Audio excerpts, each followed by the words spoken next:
আজ বেশ কিছুদিন পর সকালে ভালো রোদ্দুর দিয়েছে, এর জন্য বাইরে গেলাম দেখতে যে গাছে ফুল ফুটেছে কিনা। তারপর ভাবলাম যে চলো ফুল ফুটলে তো ঠাকুমা দিয়েই যাবে, আসলে ঠাকুমা ফুল তুলে আমাদেরকেই দিয়ে যায়। এরপরে দেখলাম মা আর দাদু আর দিদা গল্প করছে, চলো দাদু দিদা কবে এসছে সবকিছুই জানাবো।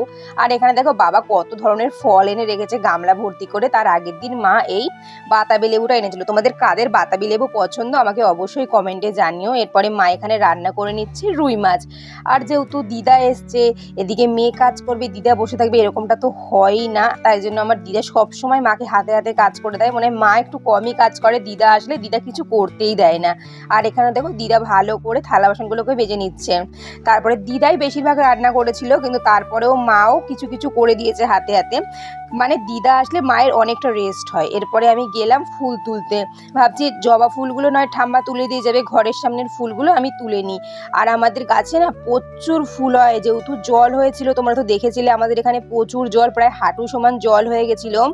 সেই কারণে অনেক গাছ মারা গেছে, না হলেও বাড়িতে অনেক গাছ ছিল। সাদা কালারের এই ফুল ছিল, জবা ফুল ছিল অনেক রকমের। আর এইটা হচ্ছে আমাদের ঠাকুর ঘর। তোমরা দেখে বলো তো আমাদের ঠাকুর ঘরে কটা ঠাকুর আছে আর কি কি ঠাকুর আছে।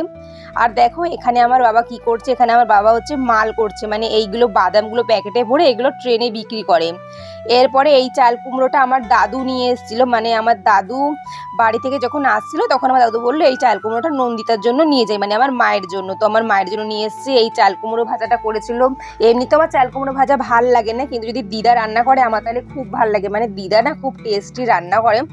তো এখানে দেখো চাল কুমড়োটাকে ভালো করে কেটে নিচ্ছে। আর তোমরা তো দেখেছিলে যে আমার কেমো দেওয়ার আগে অনেক বড় বড়ই চুল হয়ে গেছিলো, তারপরে আবার কেমো দিলেও অনেকগুলো চুল পড়ে গেল।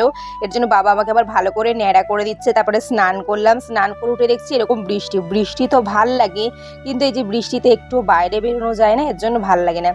তারপরেই বন্ধুরা ওই বিকালের দিকে আমার ভাই আর আমার মাসি এসছে। দেখো এখানে আমরা সবাই গল্প করছি। এটা হচ্ছে আমার সৌম্য ভাই, আর এটা হচ্ছে সৌম্য ভাইয়ের মা, মানে আমার মাসি। আর পেছনে আমার বোন শুয়েছিল। আর এইটা হচ্ছে আমার দিদার, ওই যে আমার মা ওখানে কাজ করছে। তো আমি ভাইকে বলছিলাম তুই এখন কি করবি, ও বললো এই তো এখন ফোন দেখবো। বললাম রাতে কেউ ফোন দেখে না, রাতে সবাই ঘুমায়। এদিকে তো আমি আর আমার মাসি দুজন মিলে রিলস করেই যাচ্ছি। আসলে মনের মতো একটা পার্টনার পেলে খুব মজাই হয়, কিন্তু মানে আমার মাসিও আমাদের মতন। তো আমরা খুব মজা করছিলাম, কত রাত্রির অবধি আমরা ফোনে কথা বলছিলাম। মানে আমার পারু মাসি আছে, আমার পারু মাসিকে ফোন করে গল্প করছিলাম, রিলস বানাচ্ছিলাম। আর আগের দিন এই দিদাই পেঁপেটা এনেছিল, যেহেতু আমি মিষ্টি খেতে পারি না, এর জন্য আমার জন্য পেঁপে নিয়ে এসছে। তো পেঁপেটা কেটে তো আমরা সবাই মিলে খেয়ে নিলাম, আর কিছুটা বাবার জন্য তুলে রাখলাম। সো ভিডিওটা তোমাদের কেমন লাগলো অবশ্যই কমেন্টে জানিও, আর ভাল লাগলে লাইক করে দিও, কমেন্ট